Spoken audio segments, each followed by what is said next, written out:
Well, there is, as with any government, an official narrative that they seek to disseminate to the public and get the press to adopt. I was the Middle East bureau chief for the New York Times, and the official narrative, which is a pro-Israeli narrative, is one that often is in variance with the truth. And for those who attempt to challenge that narrative, even if you work for the New York Times, you feel the wrath, not only of systems of power, but often the media institutions themselves. These media institutions have a vested interest in perpetuating this narrative, and we saw that on the Iraq War, where the New York Times acted, in essence, as a mouthpiece for the Bush administration's propaganda about weapons of mass destruction.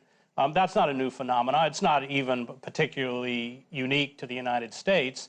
But the more intense a conflict becomes, the more you have power vested in perpetuating that narrative. And the Middle East, again, would be a good example vis-a-vis Israel. The more fierce and unrelenting their attack will be, and that is precisely what's happened here. But I want to talk a little bit more about Secretary Kerry's statement over RT, because that came after Foreign Minister Lavrov gave us an interview. Actually, I was the one conducting the interview focusing around Ukraine. And then the State Department hasn't really addressed Lavrov's concerns over Ukraine. Instead, it preferred to steer the debate towards the channel Lavrov chose to give an interview to. Is this propaganda talk a way to evade a real debate?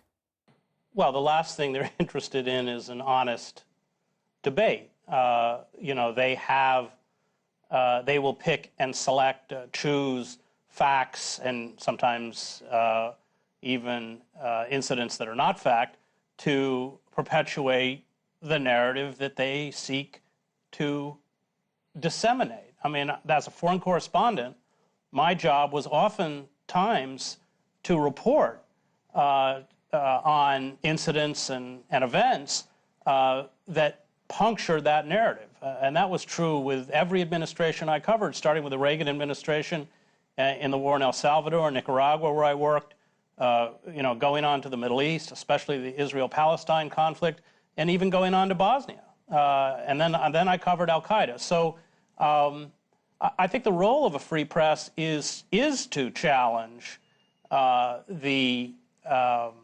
self-serving propaganda that is put out by power in a vigorous and a free press. Unfortunately, the press in the United States has become very anemic, if not utterly subservient to power. But why do you think the U.S. officials pay so much attention to RT? I mean, it is really obvious that the channel's American affiliate isn't reaching as many viewers as the mainstream players like Fox or CNN.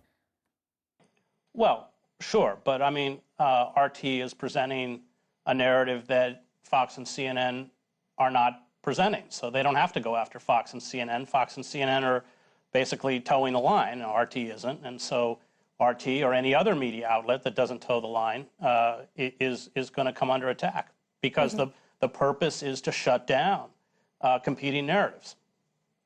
Right. So since Ukraine is such a huge story and so much attention is paid to which media says what, like in an argument, U.S. State Department used fake photo evidences that later gets quietly debunked. For instance, the publication of alleged pictures of Russian soldiers in the New York Times. Now, the photos later turned out not to be genuine, although the newspaper did apologize, but it was hidden in a fine print, and public opinion is obviously influenced more by an image.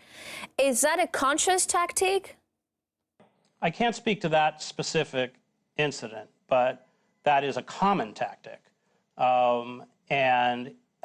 Images that buttress, again, the narrative that those in power want disseminated will find currency, and images, even if they're true, and again, as I speak as a foreign correspondent, that challenge that narrative will not be disseminated. I mean, so many of the images, for instance, of the war in Iraq, which were widely available to viewers on stations like Al Jazeera, never appeared on the American airwaves at all.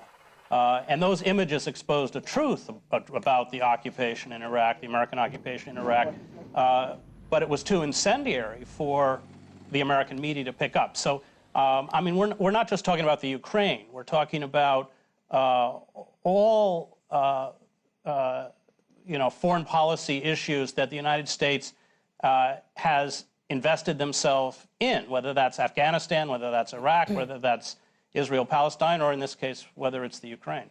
Sure, but I'm talking about Ukraine just because it's such an acute topic right now, especially in this part of the world, because we're like literally on the border. So just talking about these photos, the apologies were posted because they were fake, but then the officials from the White House are still using that argument, and they would question as to their validity. I mean, is it sort of like anything goes here?